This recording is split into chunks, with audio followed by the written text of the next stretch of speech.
Hello friends, welcome back. चलिए start करते हैं एक न्यू टॉपिक, और इस टॉपिक में हम बात करने वाले डीप कोविन के बारे में, जिसका नाम है डीप कोवैन। जैसा कि आप यहाँ पर ये इस बॉक्स पर देख पा रहे हैं, डीप कोविन एक एंटीबॉडी टेस्टिंग किट है जो डीआरडीओ और एक प्राइवेट कंपनी के द्वारा मिलकर बनाया गया है। ठीक है, जिस तरीके से हमने कुछ समय पहले देखा था कोविशील्ड के बारे में, जो कि कोरोना वायरस टेस्टिंग किट है, उसी तरीके से ये आपको एंटीबॉडी टेस्टिंग किट है। ये पता लगाएगी कि हमारी बॉडी में कितने एंटीबॉडीज का निर्माण हो रहा है, उनकी क्वांटिटी कितनी है, क्या वो जो आजकल बीमारियां चल रही हैं corona and white fungus, black fungus, क्या उनसे वो लड़ सकती है या नहीं। ठीक है, तो इन सारी चीजों का पता लगाने के लिए, एंटीबॉडीज का पता लगाने के लिए इस डिटेक्शन किट को तैयार किया गया है, जिसका नाम है डीप कोविन। इसके बारे में कुछ चीजें देखते हैं हम। तो डीप कोविन को डीआरडीओ की एक लेबोरेटरी के द्वारा तैयार किया गया है, एक प्राइवेट कंपनी के साथ मिलके।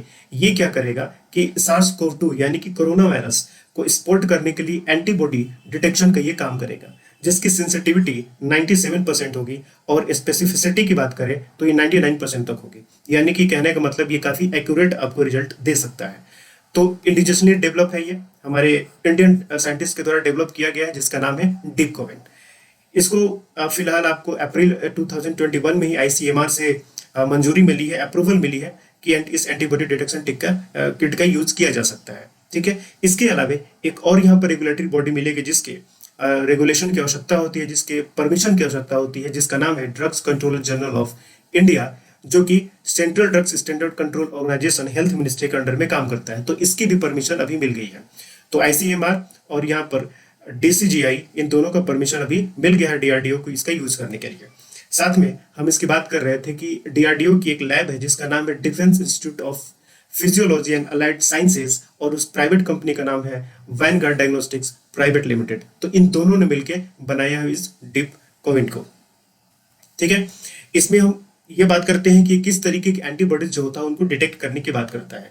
तो ये आईजीजी एंटीबॉडीज होते हैं, जो कि ह्यूमन सीरम या फिर प्लाज्मा में करीब 75% तक ये पाए जाते हैं। यानी कि प्लाज्मा या सीरम में जो एंटीबॉडीज पाए जाते हैं उनमें करीब 75% तक की क्वांटिटी आपको आईजीजी एंटीबॉडीज की होती है, जो कि सेल बी, आपने पढ़ा होगा, सेल बी के द्वारा इनको एक्सट्रैक्ट किया जाता है, यानी कि इनको बनाया जाता है इन इम्यूनिटीज को। तो इसको टेस्ट करने का काम यहाँ पर करेंगे। इस टेस्टिंग में कुल समय लगने वाला है 75 मिनट। ओके, बिना किसी आपको cross reactivity with other disease, यानी कि जो भी अगर किसी को कोई बीमारी है तो उसे कोई प्रॉब्लम नहीं होगी, कोई आपको क्रॉस रिएक्टिविटी या फिर रिएक्शन वगैरह देखने को नहीं मिलेगा। ओके, इसके शेल्फ लाइफ की बात करें, यानी कि मैन्युफैक्चरिंग के बाद ये कितने समय तक इसको स्टोर करके रखा जा सकता है, तो वो है 1.5 साल, यानी कि 18 महीने तक इसकी शेल्फ लाइफ होगी।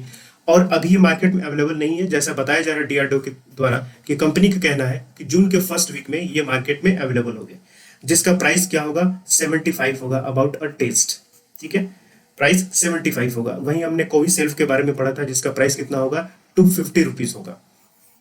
तो कॉस्ट बेनिफिट यहाँ पर इसका ध्यान रखा गया है। ठीक है, तो it will be useful for understanding covid epidemiology and assessing an individual previous SARS-CoV-2 exposure। यानी कि अगर कोई भी पर्सन कोरोना वायरस के अगेंस्ट एक्सपोजर होता है, उसको लगता है कि उसको कोरोना वायरस हो सकता है अगर वो किसी इन्फेक्टेड पर्सन के कांटेक्ट में आया है, तो ऐसे केसेस में यहाँ पर इम्यूनिटी को मेजर करके बताया जा सकता है कि कितनी पॉसिबिलिटी है कि उसको कोविड हो सकता है। ठीक है, तो इसके आपको यहाँ पर देखेंगे कि पीआईबी के हवाले से भी डीप कोविन के बारे में जानकारी दी गई है कि 1000 से ज्यादा पेशेंट्स के ऊपर इसको यूज करके देखा गया है, यानी कि ट्रायल के दौरान। साथ ही साथ अप्रैल 2021 में इसको आईसीएमआर की अप्रूवल मिला था, डीसीजीआई का मई 2021 में, यानी कि इसी महीने में अप्रूवल मिला। और ये क्या करता है, किस तरीके की एंटीबॉडीज, आईजीजी एंटीबॉडीज, जो कि ह्यूमन सीरम या प्लाज्मा बनती है, और शेल्फ लाइफ 18 मंथ्स होगा। तो पीआईबी के हवाले से भी इसकी जानकारी मिलती है। तो कुछ इंपॉर्टेंट पॉइंट्स है आपको याद रखने हैं जो यहाँ पर लिखे गए हैं।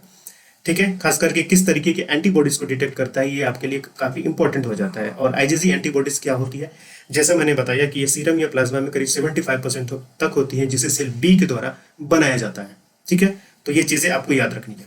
चलिए, इसके बाद मिलते हैं नेक्स्ट टॉपिक के साथ। Thank you and good luck.